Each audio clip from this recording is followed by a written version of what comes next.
trendybeats.com.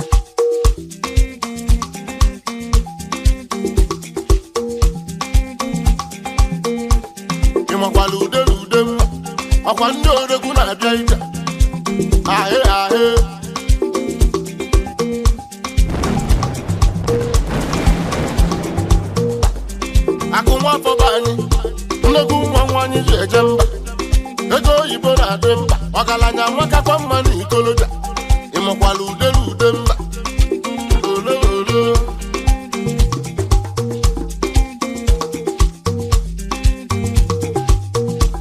Okweke mebugo mifa, okwanyaka mudi kwechili. Sina nyiga fusisiye, yeja maka ni koloja. Imokwalu delu demba.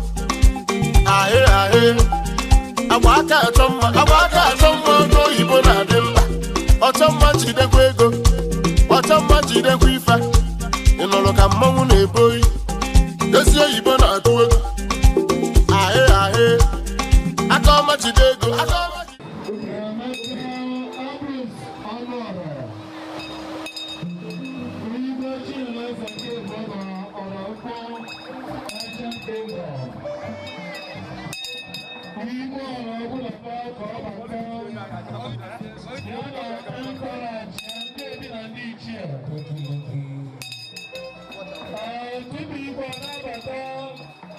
His Royal Majesty, Igwe Dr. Dike Okechi, Eze Oraukwu Nomasi. One of his right,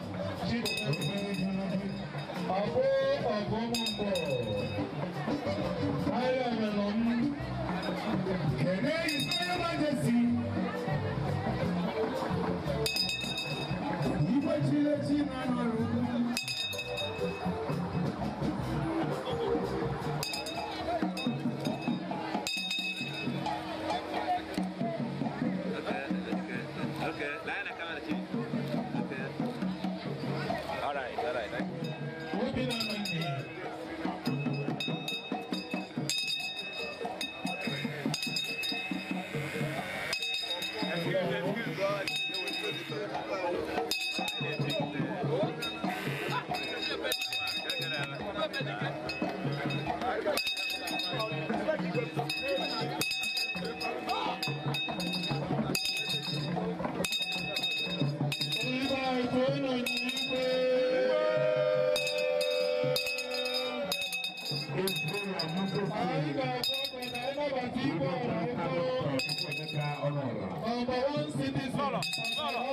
Kingdom. His Royal Majesty, Igwe Dr. Barisa Emeka Ambrose Omara, Igwe Chinyelase Nkebua, Ina Nega Bogi Igwe na his cabinet, Aga, Igwe Nabana Kulapa, Igwe Nabana Kulapa,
Okay, that I said no. You're welcome.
Jesus. Amen.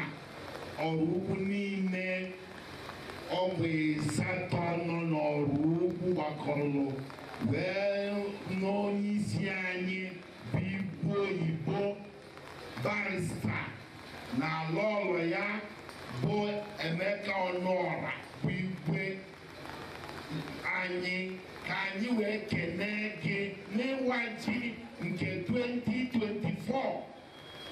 Ife eji ama nwoke bụ n'ọbụ dị ji na-enyezi ndị bi ya afọ. Anyị na-ekene gị n'ịgwara anyị na ọ dịrị mma ka mmadụ na ọsọ ya na ga-enye onye enyemaka ka ha wee n'ezinụlọ ka anyị wee bawanye na-enyejufe afọ. Anyị wee na-ekene gị ife anyị na-enye na ọba anyị bụ chi anyị dị ikele tata wee waa ji n'okpuru onye isi anyị na-echi anyị ọfụma na mee ibe niile ga-eme tata ga ọfụma gbuola anyị ajọ mmụọ na ajọ mmadụ debe anyị ndụ anyị ga-afụ ife anyị ga-eli ife anyị ga-eli anyị gbada aka in Jesus name mee ka anyị mụọ ọfụma na n'ime mmechi ka anyị mụọ ọfụma wee naa n'udo maka na di nwere bụ onye nche nwere ife m ga-achọ ọ na-eme ka nzuru ike n'ime ebe ndụ maka ifi afa ya ọbụgo na na-aga n'udo nke ọnwụ egwu ọbụla ama atụ maka na isi n'ịnọ ya lụmụ ịkwadogo onye ife olili n'iru nke ndị ilo m itega isi m ute iko m ejigo n'ọnụ n'ezie aga n'iru nke Chineke ga na-edu m mbọsị niile nke ndụ ụlọ nke osebụla ka anyị ga-ebi ebe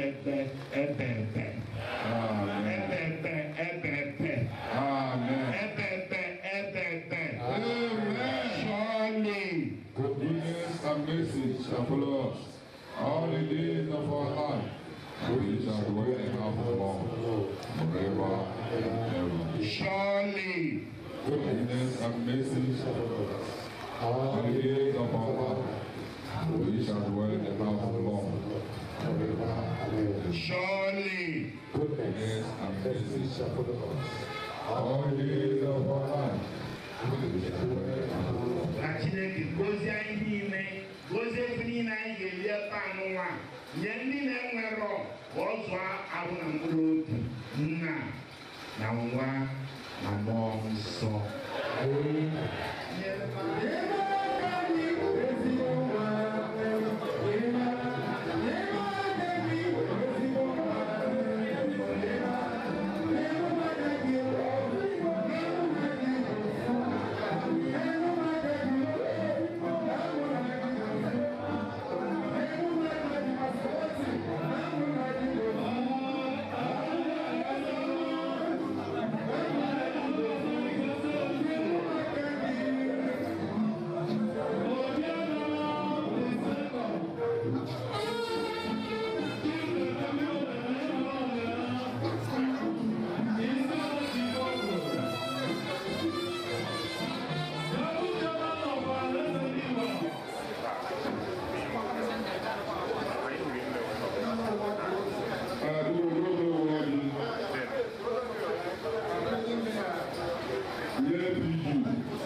such occasion.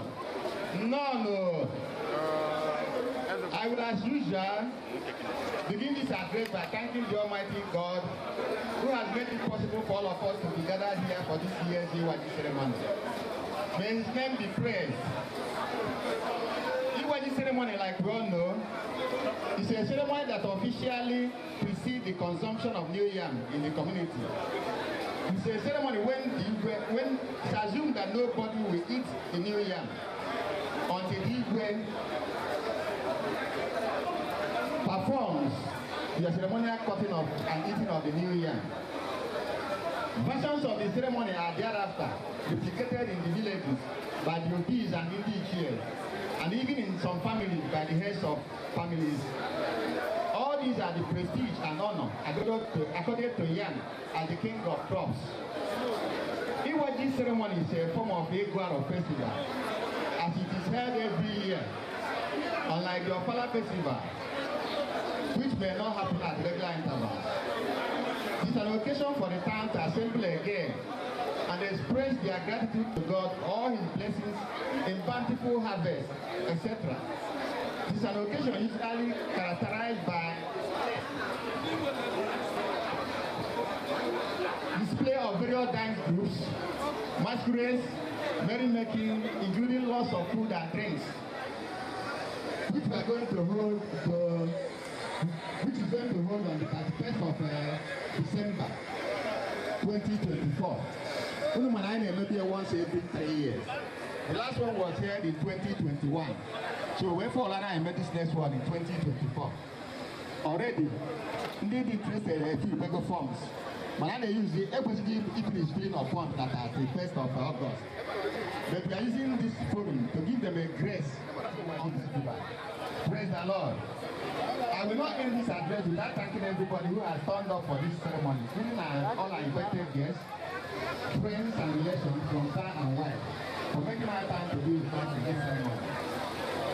We hope that you enjoyed every aspect of it, and you will be with us again, God willing, the next year's edition.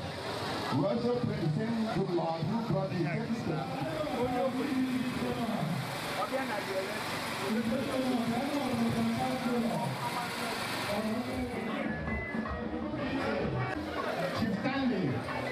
Conferment. What are you by your people doing then? Oraukwu.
Support.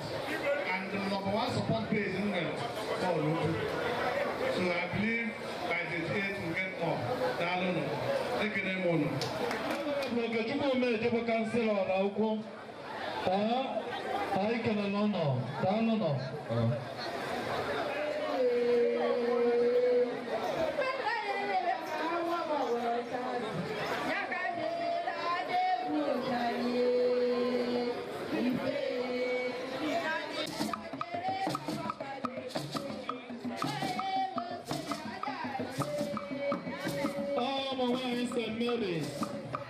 St. Mary's Parish Oraukwu.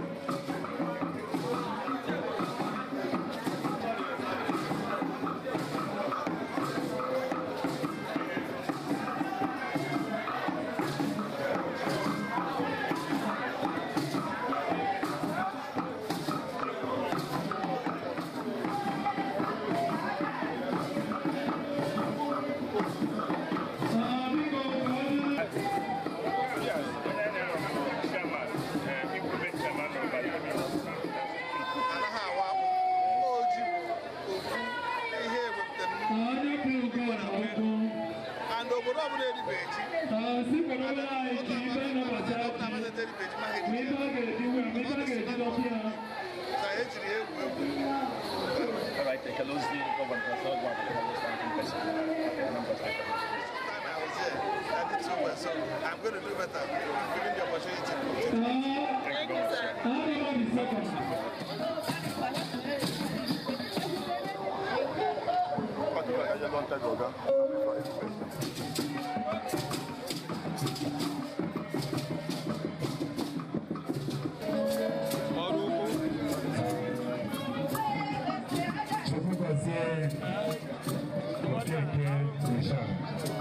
And my own brother and friend, the equipment chairman of the community, Honorable Chief Chieftaincy Conferment.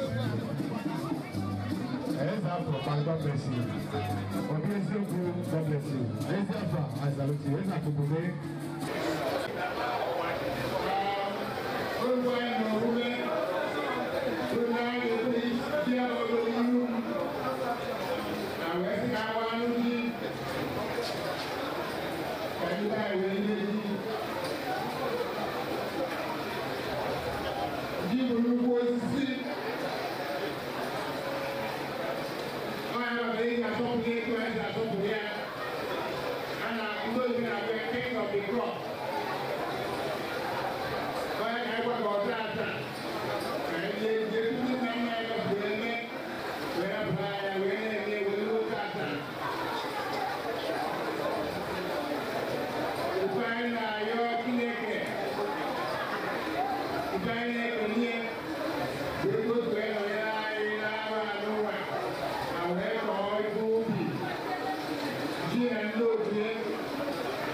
That's the great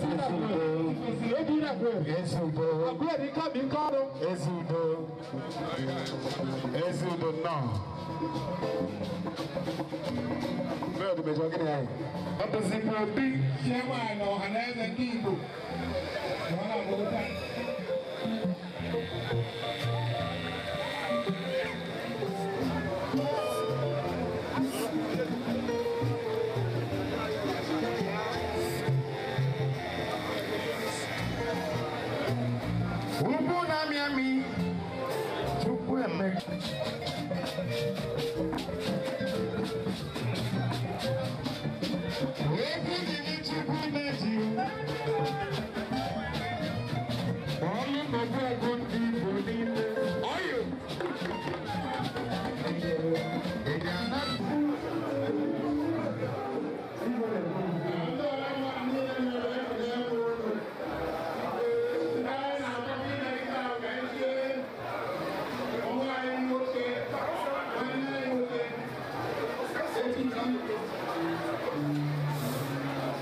Oraukwu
Let's have a moment.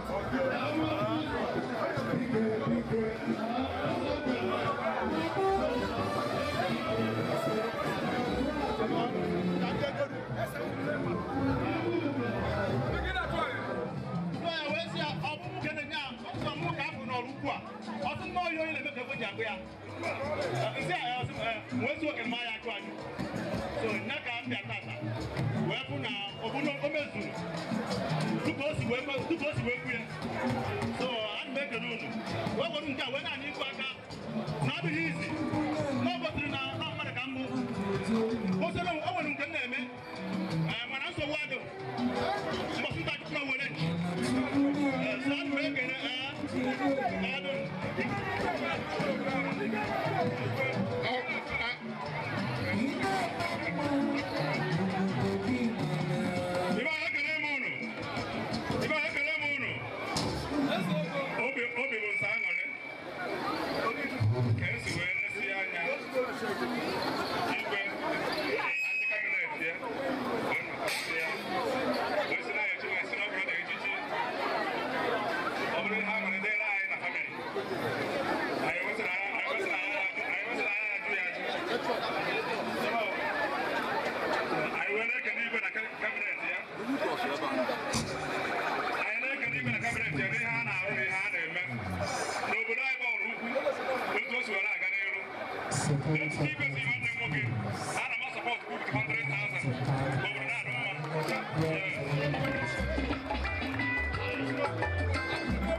Chukwuneta Ozuluonye, Dike Nachu Alili. Nwere asị ebe amada nekesara anya Oraukwu sisi tuwo ya nyere n'omeriti enyere nye ndị ahụ itere anyị lọ ihe a na-azụ nwa datọ wee bụrụ mmadụ ekekene Chineke. My Royal Highness Igwe Chinyere Eze ekenere iwu azụ ndụ nke imerụ Chineke reward anyị. Anyị nụchara ka otu ido mana ana m asị n'ogologo ndụ ka na-azụ Oraukwu biko nụ na nwa dị ana kuru udu anyị chekwaba ya ogologo ndụ na ahụ isi ike n'aha Jizọs. Oraukwu ekele m unu.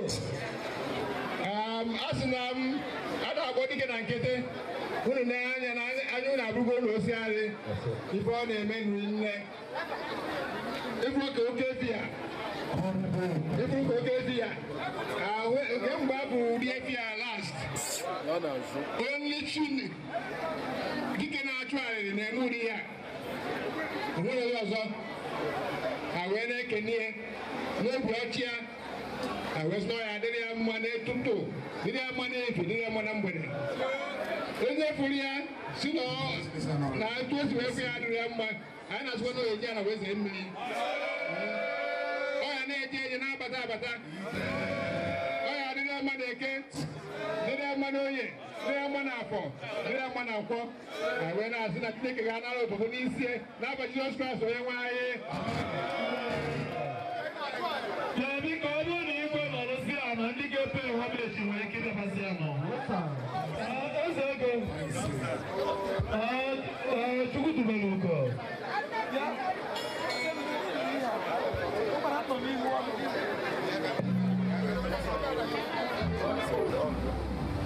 Chief Dale mekene gị ọ ga-adị gị na mma n'ofu nkeji ka amata kwa gị na onye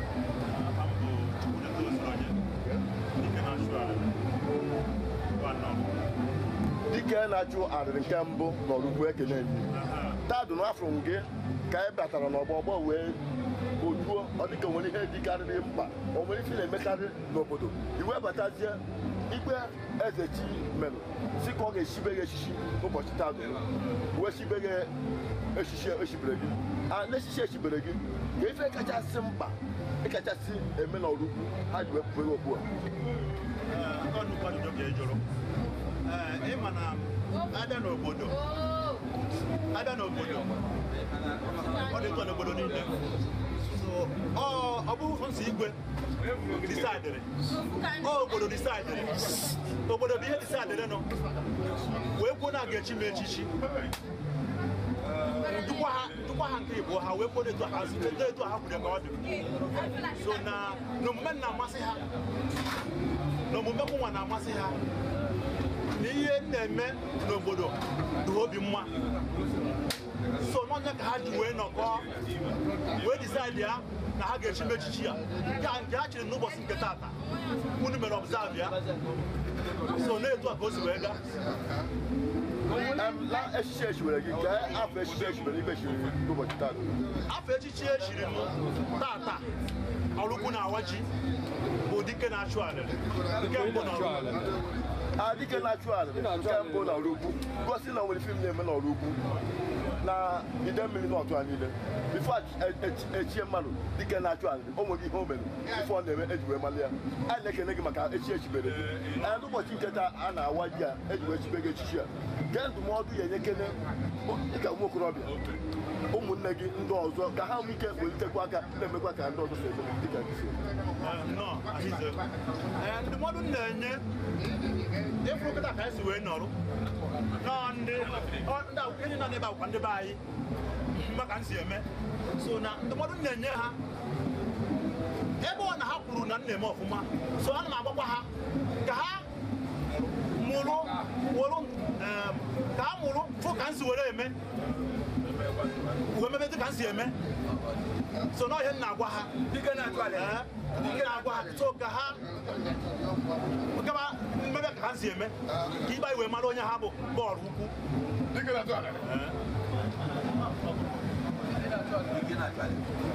Dike Nachu Alili daalụrị nne anyị fụkwala efi ịkpọtara igwe gosi na ezigbo mmadụ ka ịhụ gosi na o tegokwa aka anyị na-eme a sị na-ekene Dike na nke emelụ omekwa ọzọ Dike Nachu Alili ya highly welcome ka okwu ebele inwe ike ịgbanwe igwe n'ụbọchị tata echili gị bụ ọwụlụ na Ọraukwu na-awa ji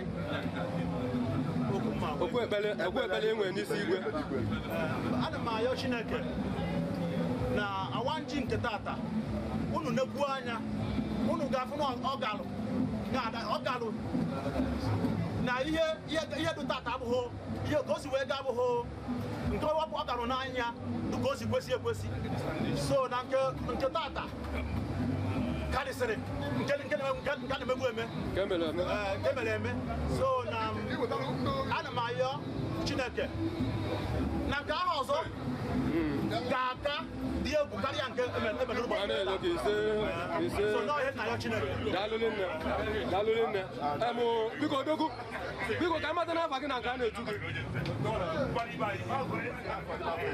biko ka amata n'afa gị na nke a na-etu gị Ejiọfọ Ozuluonye eze ego ugom si n'obi Chukwu eze ego eze na Oraukwu daalụ nne ya ha liwe Dike Nachu Alili maka ịwaji nke ara nọ n'ime ya gosi na igbe ezi ọhịa ibe ezi nwanne kesi wee bube ologbo iwe nọ ya ka obi si nwere gị iso wee nọnyere ya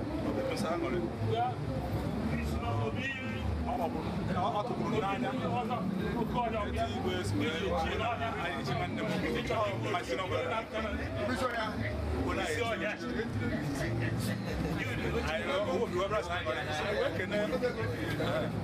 I work in igwe and the cabinet ya asị wee sadara echi obi ma sa aṅụrị ọ ga-echiri n'ụbọchị nwanne m nwoke ma si n'ọbara magara nwanne ya ọ na-eme ọfụma obodo anyị abụọ Oraukwu ọ na-agbasa ihe ọ na-abụ ihe a chọrọ n'ọgwụgwụ a ọ na-eti ibe aka na ya ọ na-aha ọma nwanne ọ si ife na Dike Nachu Alili ọma nwanne ọfụma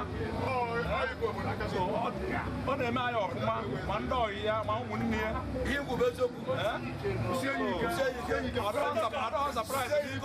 adọ sọpraịz na igwe nyeriri ya wesị na ya echichi mgbe na-ezu Chineke ụbọchị taa echichi echiri ya na abụrụ ya ma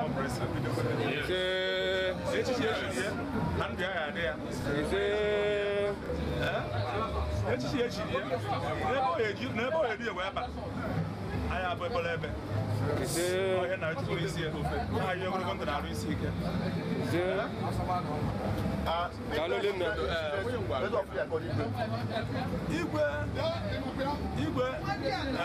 igwe na ndị kabinet ya mụsịrị igwe ochie igwe na-agba nnukwu mbọ obodo anyị esi wee dị mma gaa n'iru ya na ndị kabinet ya ọbụkwa m igwe na-agbasi mbọ ike so ana m ekele igwe na-ekele ndị kabinet na-ekele ndị obodo niile wee na-ekwu obodo anyị abụ na ọba Oraukwu land of great n'obodo abụọ Oraukwu ya na-aga n'iru nwa mmụọ daalụ nne anyị ka nọrọ gị ọ ya agba akwụkwọ gị n'aha Jizọs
God bless you.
olololo onye bụ ọsọ ebuli etụpụ ịmana udelude na-eyi egwu.